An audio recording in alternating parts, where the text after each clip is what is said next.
Boy oh boy do I have a treat for today. Everyone, the EP is out. My debut EP was released on Friday, and there has been so much love. Everyone who has been telling me how much they love it and been listening and sending me messages and being so kind, thank you so much. I can't thank you enough. I've told you a few of the stories of these songs and how I wrote them, what they were inspired by. I realized there were still a few songs in this EP that I did not give stories for, and that is what I want to do in this video. Starting with Colorado, which sounds like this. I had a dream of you and me in Colorado. Colorado has actually been such a long time in the making. I wrote it about 2 years ago before I actually released Broken, which was my very first song that I ever put out. When I released Broken, I was posting these duets where I would leave the verse open and have people come in and they would try to write their own verse to the song and sing it and post it. At the very start, people loved Colorado almost as much as Broken when I put out this video.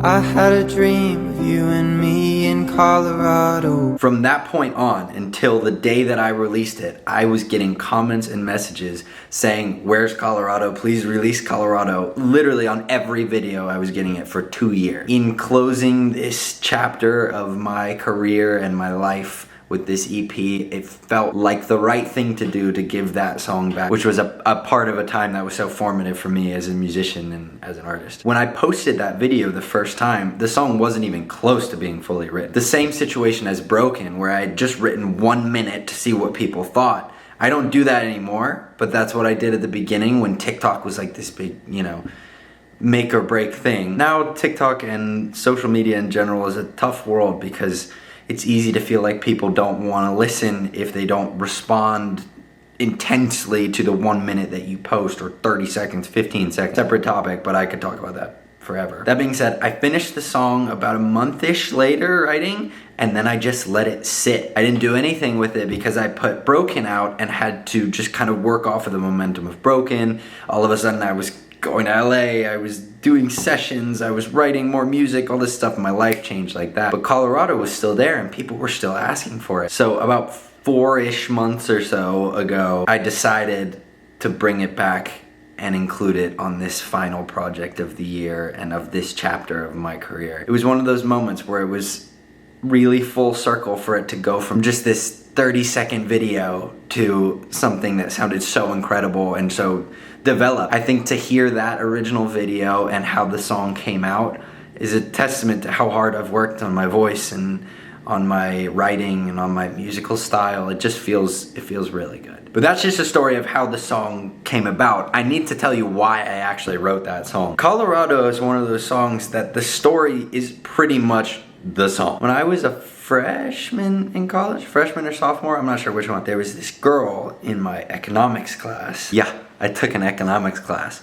So if anybody wants to make an load of money, let me know. I always saw this girl and I thought she was really cute, and she had no idea who I was, and I never had the balls to talk to her. One night, I actually had a dream about me and this girl, and everything was so great. And it was everything that I describe in the song. Somebody who didn't know who I was actually knew who I was and wanted me and wanted to be with me. But I remember when I woke up, I was devastated because I wasn't there anymore, and the harsh reality hit me of like, this person doesn't actually know who I am. And I remember thinking all that I wanted to do was to just go back to sleep so that I could hopefully get back to that place where she did know who I was. Thus, the concept was born. I guess I have to be asleep. I can't wait to go to sleep because I can only have you in my dreams. There's a weird conclusion to that story because I did in fact do something about it, but I'm not going to tell you what that was just yet. Maybe someday, but I'm going to keep you on your toes. Moving on, Chemicals. I'm feeling fine. I went on tour opening for Maisie Peters back in March of this year, and Chemicals was a big tour favorite. But the issue was, I didn't have Chemicals recorded when I took it on tour with me. It was just a concept that I had written basically for tour because I wanted to get the audience to engage with me. So I did this thing when I was on tour, and any of you who went and saw one of the shows, you know what I'm talking about. I basically taught the audience how it was going to sound in the chorus and what I was going to do, and had them sing it back to me so that when the time came, they would scream out the chorus. And it worked beautifully.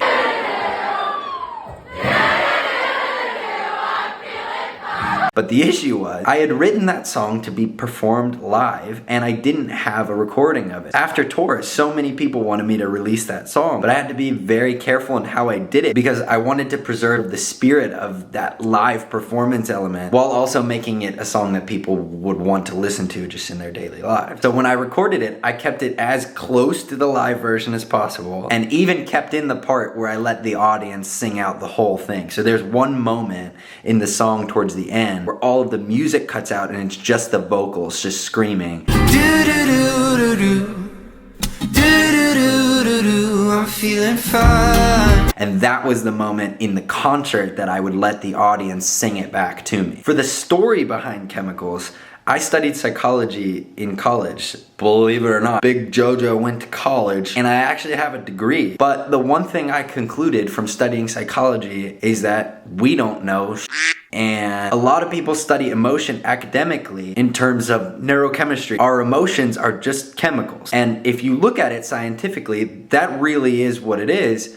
But that doesn't make you feel any better when you're sad. I was getting tired of reading about all this stuff that everybody was just talking about what chemicals made you feel what. And to me, emotion is just so much more than that. And I was tired of hearing the excuse that emotions are just chemicals, like that's supposed to make me feel any better. So the song is very sarcastic, basically just a bunch of different ways to say, F you for saying that. That doesn't make me feel any better. I hope this gives you some insight into the meanings behind the songs and the stories associated with them. If you haven't heard these songs or any of the others on the EP, go listen to it right now. It's called Georgia Got Colder, and it is on all streaming platforms everywhere. If y'all are interested in it, I will post some content about the actual music creation, like the production in Georgia or some of the other songs. Just let me know in the comments if that's something that you would want to see. I can't wait to hear what y'all think about this new music. Please keep letting me know. So much more to come in 2023. Happy holidays, happy new year.